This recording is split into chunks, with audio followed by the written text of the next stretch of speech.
Once upon a time. Once upon a time. Once upon a time. The gods made humans, male, female, and androgynous. Each human had 4 arms, 4 legs, and 2 faces. The humans grew strong, and the gods feared that they would overthrow them. As insurance, Zeus split them each in half. To this day, we wander the world searching for our other half, our soulmate. Maybe we're some of the lucky ones who weren't split in half. My entrance into the gay life was just automatically being thrown into being a DL man. Living the double life. I was serving during a time when it was don't ask, don't tell. I think they thought that that was okay and it was going to actually help gays, but it closeted so many gays. My first experience with a guy was with my sergeant. And one day he just said, they say I'm gay, what do you think about that? And I was like, that's cool, if that's what you're into. And he's like, are you? And I was like, I don't know.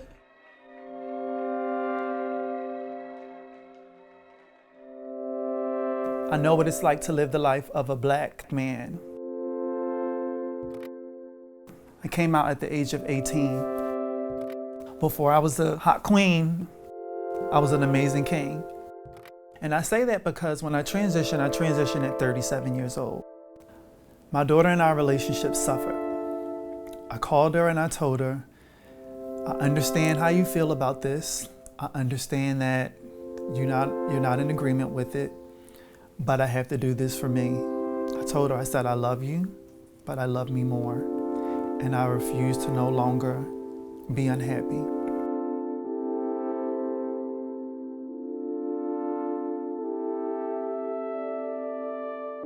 When I was first introduced to the term non-binary, that's when I realized, like, oh, that's what I am. I've never had the actual vocabulary to identify what it is I felt inside. Growing up in Texas, I was very sheltered, very closeted when it came to really any gender expression. And the reason I identify with being non-binary is it is about being somewhere in between. Certain types of identities have a way of making people feel like they don't exist. I basically missed out on a lot of my childhood and a lot of my adolescence because I didn't make sense to myself. My self-portrait series catalogs my transition. Creating these loud identities through these individual images, it is incredibly freeing. I think that that's what trans people deserve. I've spent about 20 years in the ballroom community as a butch queen. She was legendary. It was until I was 18 years old when I came out the closet to my mom and I went to my first ball.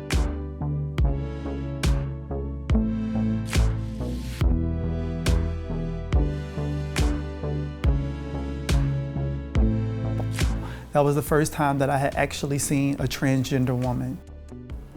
So that's when it clicked to me. As soon as I touched down in Japan, he said, I want to show you something. And he showed me a ball VHS at the time. And I was just so fascinated. I was like, oh my God. When I came back to the States, I went to a ball in Baltimore. And that's where I met my first boyfriend. I got out of the military a couple years later and I joined the House of Balenciaga and it just became my thing. 6 years after that, I was legendary.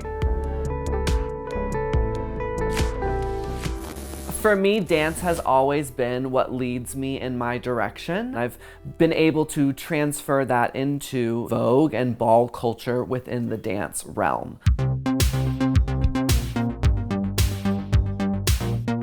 Now, I have definitely caught flack for that. Hey, hey, hey, hey, put your lighters up, ganja's in the house, yeah! I use the term death drop to coin my entrance that I did on RuPaul's Drag Race. Let's get sexy! Yeah! But it turns out that that's not the actual proper term for that dance move. The actual term is dip. It's not that. It's called a dance. Because I did not learn in the actual society of ball culture, and all of my teaching was most likely watered down because it was something that had been passed on without real knowledge of what was going on.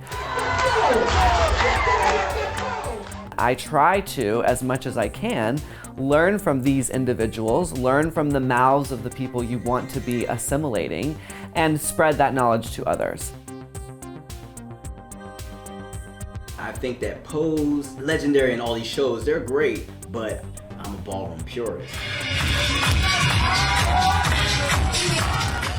What I'm looking for and what I'm hoping for is for us as creators to create it ourselves. Everything is yours. I want us to be the producers. I want us to be the directors, us to be the writers, the choreographers. If we're gonna bring it out and give it to the world like this, I want us to own every part of it. It's conflicting in a sense because I want my friends to get their life. I want them to be known around the world for their craft and for what they do, but I also want us to be protected. There's gatekeepers. I think you have like the Ryan Murphys and all these other people. They give people exposure, but at their limit. There's ceilings for us. And I get it, you know, people are not going to tune in if it's a whole bunch of people that they don't know on TV, but will they? Have we ever tried? If we don't, I feel like we'll lose it.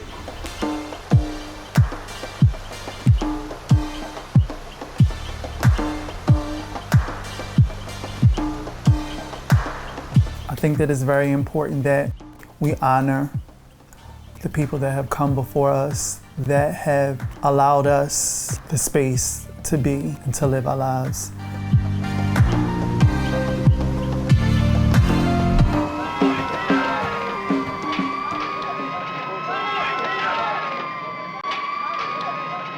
Everyone knows that the riots in Stonewall were put on by the Black trans community, whether they identified as drag queens or trans. It was all people who were on the gender spectrum. Because of their fight to literally sit at the table that I was already sitting at, I now have even more freedoms. I think that this is the perfect time to be out there protesting,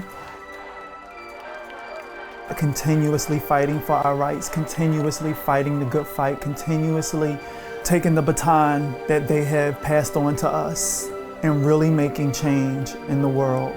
Black lives matter. Black lives matter. Black lives matter. Black lives matter. Black lives matter. Black lives matter. Black lives matter. I think it's really important that we listen to the Black Lives Matter movement. There's a reason there's an organization, there's a reason they've created a community that has been stifled and put down for years and years, still fighting for everyone. If I can say anything, it's go to a protest and just see it for yourself, because it gives so much context to what is being said that you may not have experienced in your own life as a white person. If we just start having more of these conversations and really listening, actively listening, and not just, my folks is this and we go through this and you don't understand our pain. White brothers and sisters and Hispanics and Asians and all that, we need for them to say, well, you know what, tell us about that pain. Break it down for us, make me understand that. If more people with white privilege come forward and really do that, we are gonna see diversity in a lot of different fields. Those voices need to be amplified right now. Kill your inner cop.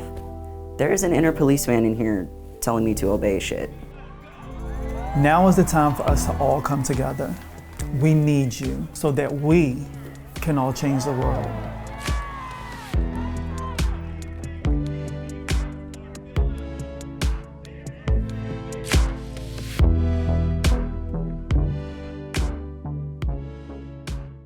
Freedom, I've been waiting a long time for you.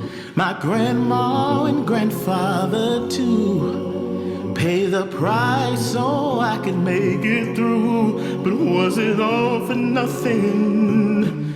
And you can't stop the fighter in me. I'll fight on for the people's dream. I know that I can make it, even though they try to take it. I'll be sitting here waiting no more,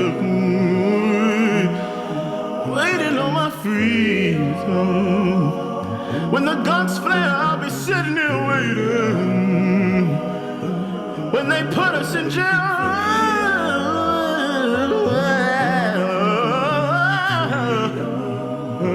be waiting on I'll be waiting on my freedom. Like my grandmother said, one day this all will be over. When you're gonna come through,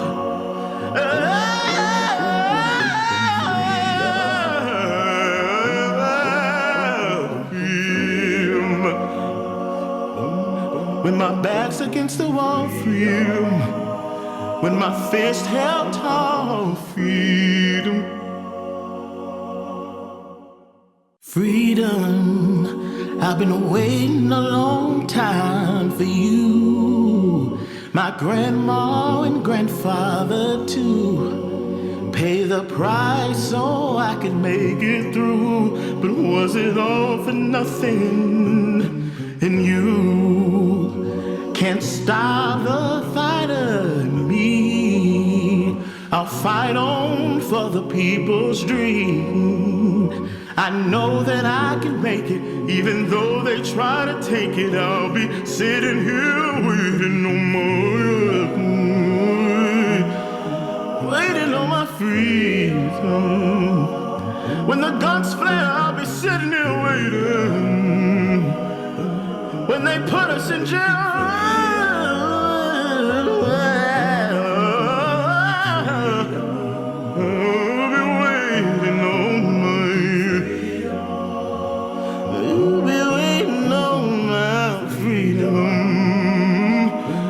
like my grandmother said, one day this all will be over. When you're gonna come through,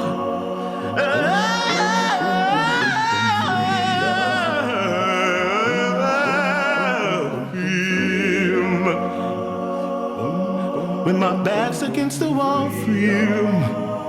When my fist held tall, freedom.